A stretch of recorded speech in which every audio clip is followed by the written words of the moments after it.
राज्यात पुढील 5 दिवस जोरदार पावसाची शक्यता। रायगड, रत्नागिरी, कोल्हापूर घाटमाथ्यावर मेघगर्जनेसह पावसाचा अंदाज।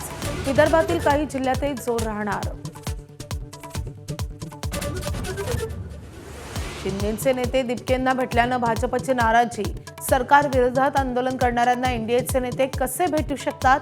शिरसाट कडूंच्या भेटीवरून सवाल। कडू नौटंकीबाज असल्याची टीका।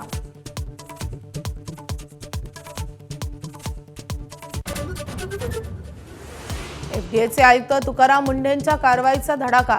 राज्यात 1400 ठिकाणी अन्नपदार्थांची तपासणी, 100 ठिकाणी ड्रग्जवर कारवाई केल्याची मुंढेंची माहिती।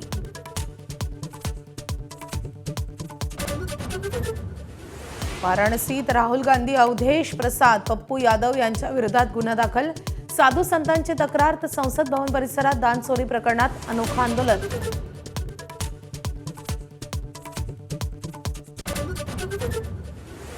राष्ट्रकुल क्रीडा स्पर्धेत भारताची ऐतिहासिक कामगिरी। 13 सुवर्णांसह 39 पदकांची कमाई। एकाच दिवसात 7 सुवर्ण पदकं जिंकण्याची किमया। पदतालिकेत भारत 4थ्या स्थानी।